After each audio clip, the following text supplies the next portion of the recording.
Good evening, good evening, good evening again, folks. Welcome to another episode of Spilling Tea. I'm your host, Tiffany Daniels. We are going back to that horrible world known as the JRC, but before we do, the usual disclaimers.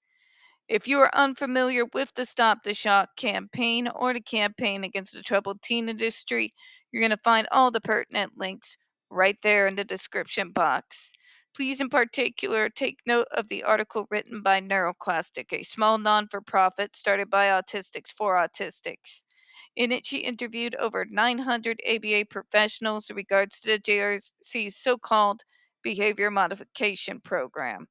The Judge Rotenberg Educational Center doesn't want you to read that article so much. They threatened NeuroClastic with a defamation lawsuit if they did not remove it from the website. NeuroClastic has refused. You know the drill, folks. Read that article. Share it on all your social media.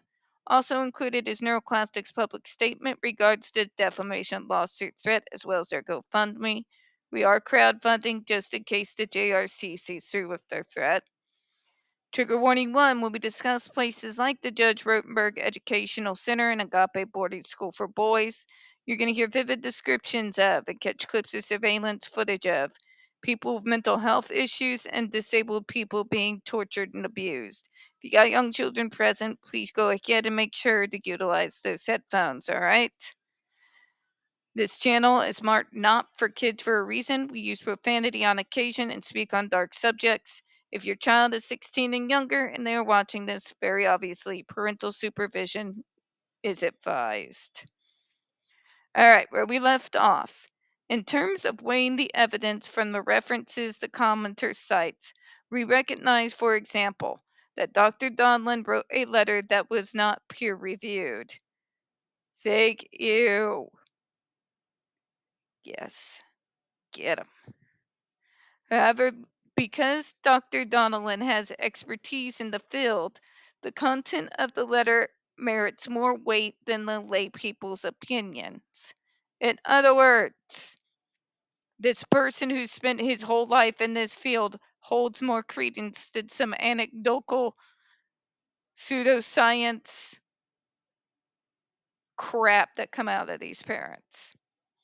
You're going to give infinitely more weight to a doctor in regards to the shit that goes down at the JRC than you are a random parent who is blissfully unaware, willfully unaware of what actually happens to their kids behind closed doors. So that's the chapter authored by Doctors Levigna and Willis, and Donnellan because the other author expertise in the subject matter. Moreover, a named editor reviewed the information, which merits additional weight compared to the unedited documents, even those from experts. In other words, our side was prepped and ready to go. We had the data, we had the figures. We were just like, where do we put this massive file cabinet for you, Judge? Okay?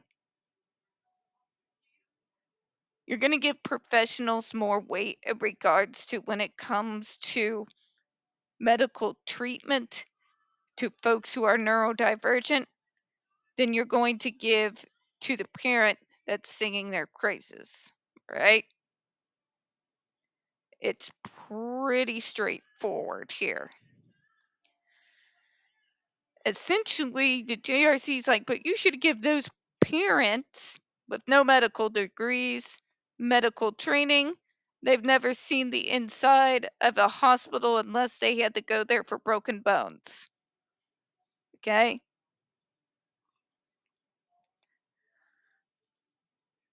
I'm going to take the guy with letters behind his name before I'm going to take the word of a random parent that I can see quite well has drank the Kool-Aid.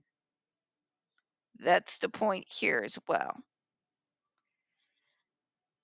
Experts that can discuss the data and what statistics actually are will always carry more weight. We're going to go ahead and close out on that. We don't get very many views on this channel. The few that we do tend to get removed from time to time. So, folks, please don't forget to hit the like button, hit subscribe. Don't forget to hit the comments. I appreciate your time tonight. As always, folks, we here at Spilling Tea hope you have a good one. I'll see you later.